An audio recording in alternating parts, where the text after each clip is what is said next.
Herkese selamlar, kanalıma hoş geldiniz. Uzun bir aradan sonra vlog çekebiliyorum.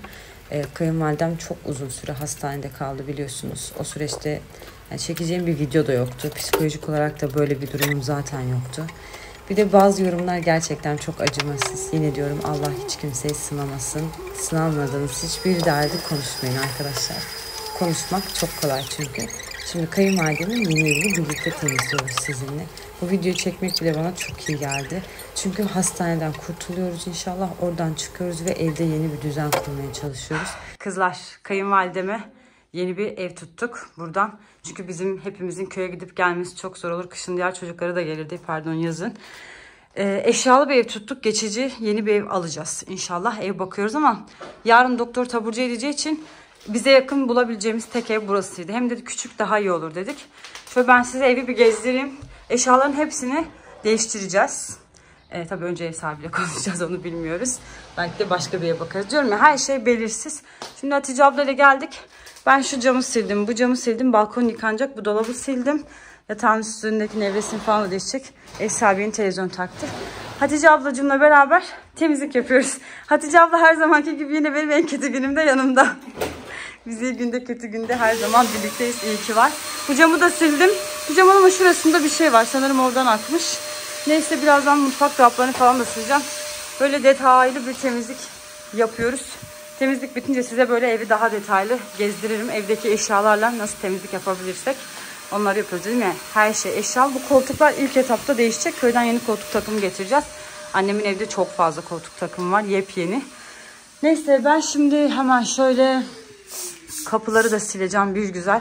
Ev tertemiz olsun diye dolap içlerini, buzdolabını, her yeri tek tek temizleyeceğiz. En sonunda yerleri silip çıkacağız. Temizliğimiz bu şekilde kızlar.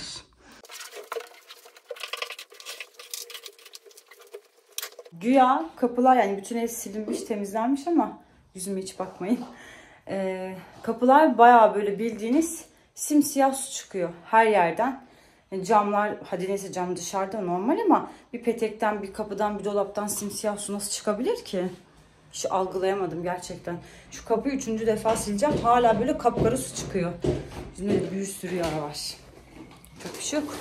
Devam ediyorum şimdi kızlar yine. Temizliği sizinle birlikte yapmak şu anda bana çok büyük bir keyif verdi. Sanki kanalımı açtığım ilk günlerdeki vlogları çekiyormuşum gibi. Hatırlarsanız her zaman temizlik, düzen, sunum, yemek vesaire çekerdim.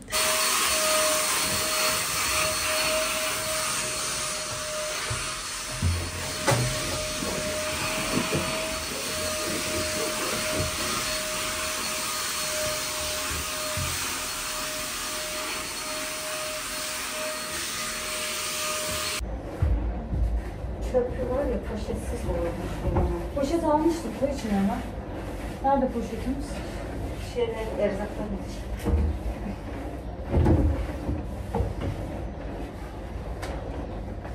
Eve şimdi bizim kendi eşyalarımız gelince bu ev çiçek gibi oldu. Ben de hani bir eşya dolu. Evet evet. Bir de ya zaten buradan ev alınacak ya işte. Ona göre mesela yeni mobilya da alırız. Sıkıntı değil. Belki de 1-2 hafta sonra ev alacağız. Evet. Hiçbir şey. Şimdi zaman yok ki. Bir de bize yakın olsun dedik ya, mecbur burası oldu. Gene de nasibinde iyi varmış bari. Tabii. Ama bunu ilandan bulmadı. Sağ olsun, çok severim kaynanamı. Eşimin de öyle. Öyle olunca çok arayan soran oldu. Biz de ev arıyoruz deyince hemen yaptılar.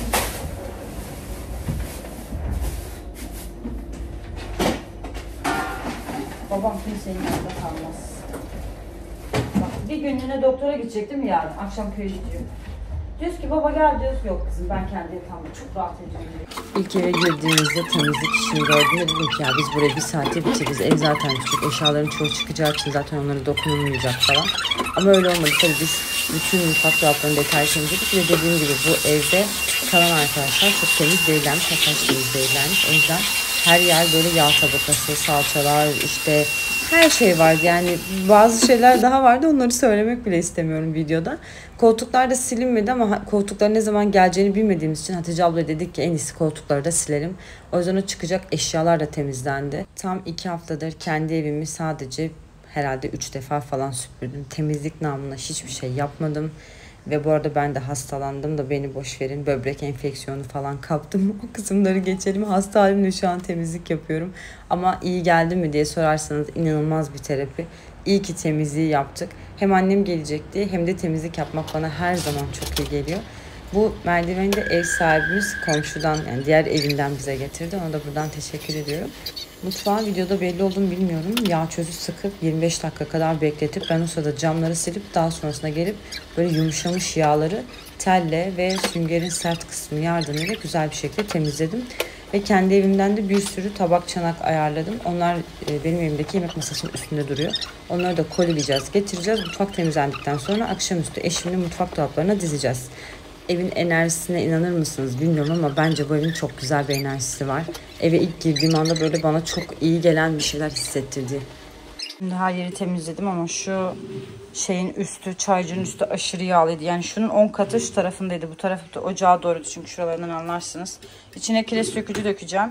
Şuralarını üzerine yağ sökücü döküp beklettim. Şöyle yapınca hemen çıkıyor Allah'tan.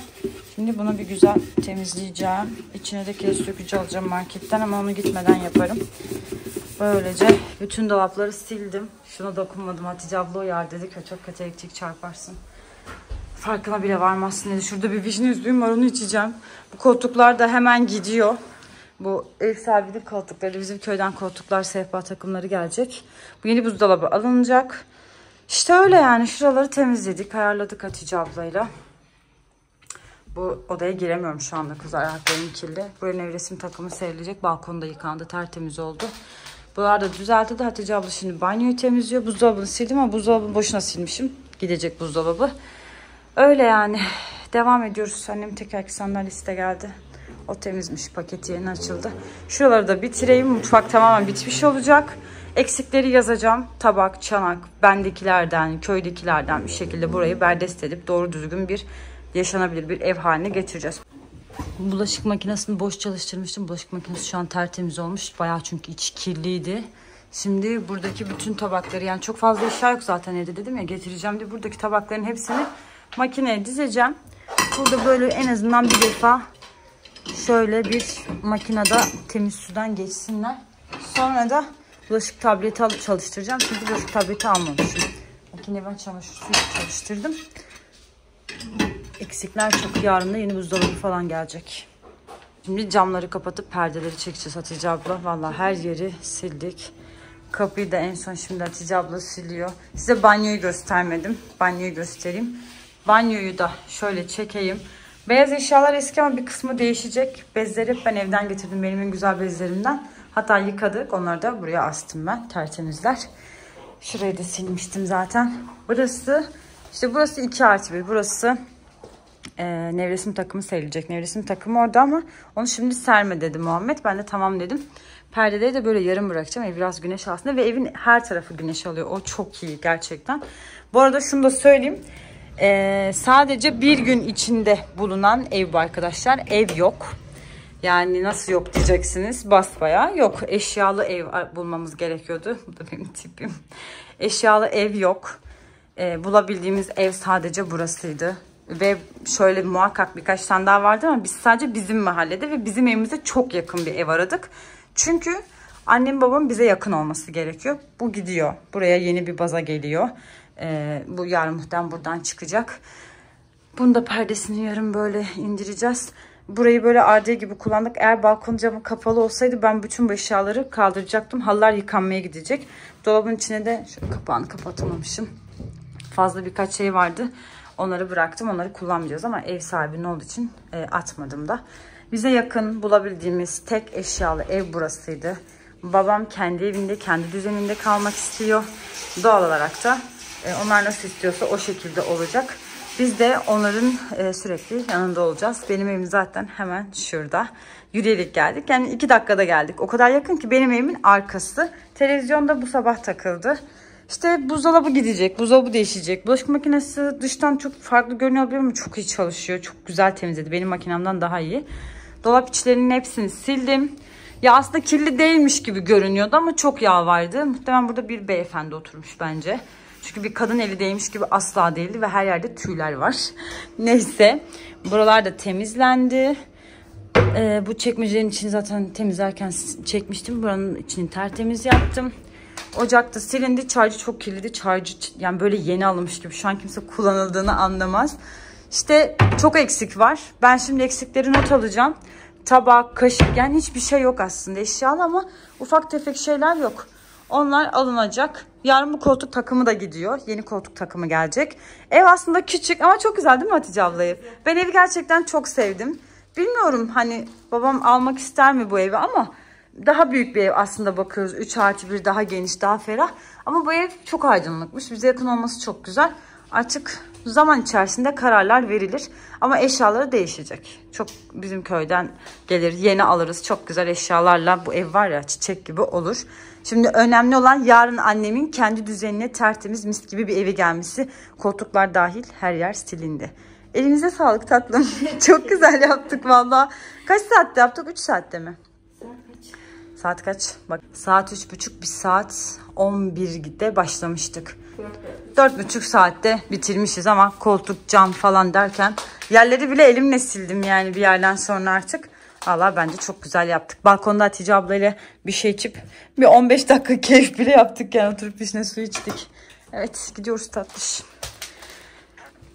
Ben ne yapayım? Terlik getirmemiştim. Çoraplarım ıslandı. Ayakkabımı çorapsız giyeceğim. Hiç de sevmem ama yapacak bir şey yok. Çıkalım bakalım. Şimdi hastane yolundayız. Telefon geldi. En acilinden böyle hastaneye geçiyoruz. Annemi hastaneden sonunda günler sonra çıkartacaklar. Yani sanırım bir 14 gün falan kalmış oldu. Sizde hani bir gelişme var mı işte falan diye sordunuz ama hiçbir gelişme olmadığı için videoda çekemedim açıkçası. Yani çıkacaklarını söyledikleri an o kadar sevindik ki eşimle. Koşa koşa geldik, o arabayı park edip ben hemen çıkıyorum. Çünkü annem felçli olduğu için yürüyemiyor ya. Şu anda ambulansla eve bırakılacak, yani nakil aracıyla. Araçlarında bile olması gerekiyor, kimse olmadığı için ben olacağım. Ve şimdi bizi arabayla takip edecek. Şimdi ben odasını boşaltacağım. Tersten girdim. Durun. Kafam o kadar karışık, 2 kapı var ama burası kestirme. Buradan gireceğim. Allah hiç kimsenin sevdiklerini hastanelere düşürmesin. Gerçekten. Ben hemen gidiyorum. Şu anda nöroloji servisinin önünde bekliyorum. Ambulansta sıra varmış. Zaten şöyle 1, 2, 3, 4 tane hasta çıkış yapacak. 4 hasta da yatalak. Onların hepsini eve ambulans götürecek. Onlar bırakılsa falan herhalde 1,5-2 saat sürer. Sordum, hemşire dedi ki sabaha karşı çıkabilir. Hani böyle bekleyip sabaha karşı bekleyenler de olabilir. Şu an saat 4. Ya da dedi şey de olabilir. Yani 5 dakika sonra da bizi arayabilirler. Hani Emine Hanım'ı hazırlayın işte götürüyoruz diye. Bekliyoruz. Bakalım ne zaman gideceğiz. Ama annem çok mutlu.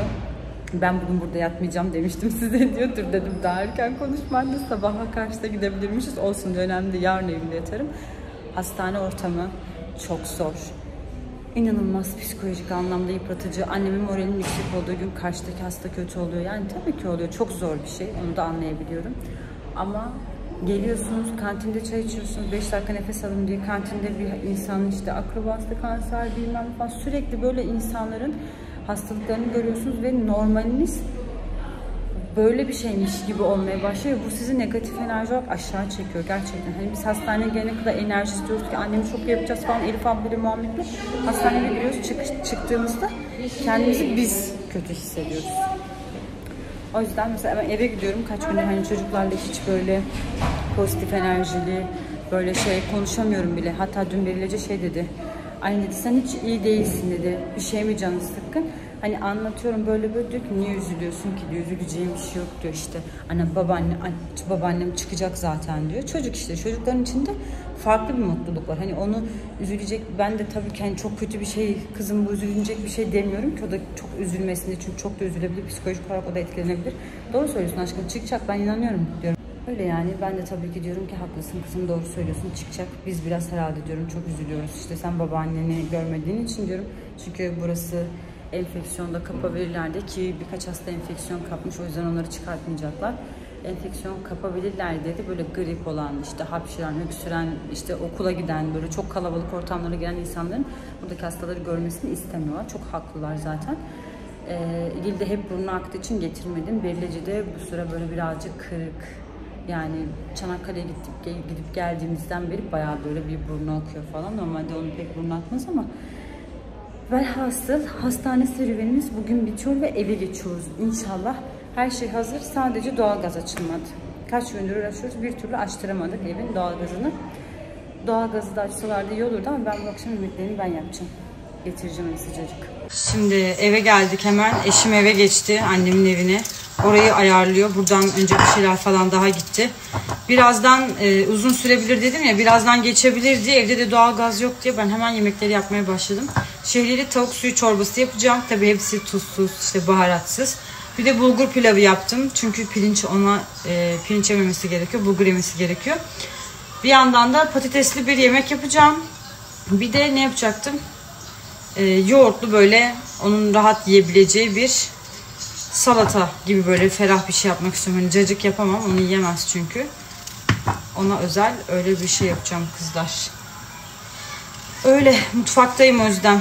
Aslında yemekler bitmek üzere. Hatta tavuk haşlandı bile. Ben size daha yeni çekebiliyorum. Durun bakalım. Halledeceğiz. Her şey güzel olacak. Evet. Şunu da yapalım. Evet. Bu tavuk bitti. Şimdi şoka geldik. Annemin mutfak alışverişini yapmak için. Kapı orada. Burası kapalı. Tamam. Tamam. Domates, salatalık falan aldık. Peynir, zeytin bir şey alıp kahvaltılıkları alacağız.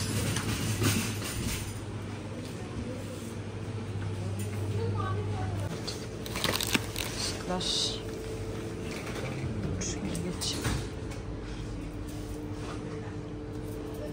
Evet, kase bizden götürdüm ama yetmez diye her şeylerini aldık. Yani en yakın market yoktu. Buraya geldik ve buradan alınacak her şeyi aldık. İşte pirinç, bulgur, pirinç almadık pardon, pirinç yasak. Bulgur, mercimek vesaire vesaire her şey alındı. Evde yerleştirirken de çekerim de dolaplarda yer yok. Bakalım nasıl yerleştireceğiz. Güzel şeyler de gelmiş. Mesela şu dikkatimi çekti. Annem gelecek ya, şu an çok mutluyum. Gözüm gönlüm bir şeyler görüyor. Gelsin de kadıncağız evinde rahat etsin ya. Gerçekten insanın evi gibi yok. Bizim de hastane evimiz gibi oldu. Sürekli oradayız. Hiç güzel bir şey değil. Allah kimseyi düşürmesin. Hadi bakalım ödeyelim şunları. Eşim hala bir şey alabilir miyim diye bakıyor. Şampuanları ne kadar aldık valla. Hani dedim acaba bizim eve şunu mu alsam? Çok güzel. Çok bak maşallah dediğim 5 saniye. Çok güzel görünüyor. Size evin son halini çekeyim. Buraya baza gelecek. Şu halılar yıkamaya gidecek. Bunlar temiz. Burada bir dolap var. Burası böyle boş. Çok girmiyorum. Oraları çok güzel sildik çünkü. Burası da diğer oda. Burada da bir yatak var. Dolap. Bunu zaten çekmiştim size hatırlarsanız. Burada da süpürge var. Burada annemin hasta bezleri, vücut silme bezleri falan var. Bu da diğer yatak. Burada bir balkon. Burada da televizyon. İşte bu koltuk takımları gidecek. Bundan yeni koltuk takımı gelecek. Burada da tekerlekli sandalye ve annemin yatağı. Ama böyle pembe nevresini falan koyunca ev gibi olmuş. Annem görünce çok mutlu olur. Bunları da ben yıkadım, kuruladım, mis gibiler. Buraya ilk buzdolabı yanlış gelmişti. Gelen buzdolabı da burada. Bakın bu gidecek. Daha gitmedi. Bunu da yarın sabah alacaklarmış. Alana kadar o tarafa çektik. Çünkü şimdi ambulans annemi getirdiğinde buradan geçmeleri lazım. Buraya rahatlıkla diye. Şöyle orayı açtık yani. Mutfağa da tam olarak böyle aldıklarımızı falan buzdolabına yerleştirdik. Ben bütün tabak çanakları yıkadım. Bu dolapların içine düzenledim. Şu annemin şeker ilacı. Benim yemek takımı Nescafe fincanlarını getirdim. Çünkü Nescafe'yi çok seviyorlar. İşte tabaklar, kaseler falan. Ben şu anda hani benim evde fazla olanları getirdim. Annemin köyde biliyorsunuz açılmamış çeyizlik tencere takımları falan var. Onları yarın Muhammed'le gideceğiz. Bir güzel ayarlayacağız. İşte anneme atletti, kıyafetti vesaire. İşte ne bileyim birkaç tane kavanoz getiririz. Buraya en azından düzgün böyle baharatlık bölümü falan yaparım. Bütün aldığımız bakliyatları buralara yerleştirmeye çalıştım. Bunlar da tam buğday ekmekleri annemin. Suyunu doldurduk. Ben şuraları ayarladım. Tencere setlerini güzelce. Çekmece içlerini böyle açık kalmış. Bulaşık makinesini boşalttım. Şunu da kapağını kapatalım. Bu şekilde. Zaten mutfak çok küçük. Dediğim gibi bu ev geçici bir ev. Hemen ev alınacak. Annem çok güzel bir eve geçecek inşallah. Bize yakın eşyalı kısa sürede yapabileceğimiz tek buydu. İçeride işte İlknur ablalar falan gelecekler ya yazın. Onlar da kalabilirler hani ev alana kadar. Bir oda daha var. Orası da tatlı. Orada da babam kalır. Yani her türlü, her şekilde düzen sağlanır. Bizim ev zaten hemen bitişikte. Şimdi getiriyorlarmış yarım saate kadar annemi. Annem gelene kadar Muhammed çöpleri atıp onlara karpuz almaya gitti. Böyle yani kızlar. Babaanneni ambulans getiriyor anneciğim. Şimdi eve geldim. Şarj aletimi alacağım. Beril Ece ile Dil Öykü'yü de alacağım ve babaannemizi karşılamaya gideceğiz. Elif abla da Emin'le Yağmur'la geliyor. Annem indiğinde hepimizi görsün istiyorum. Tombiğim benim. Çok seviyorum seni. Hadi bin. Hadi bin aşkım. Hadi bakalım.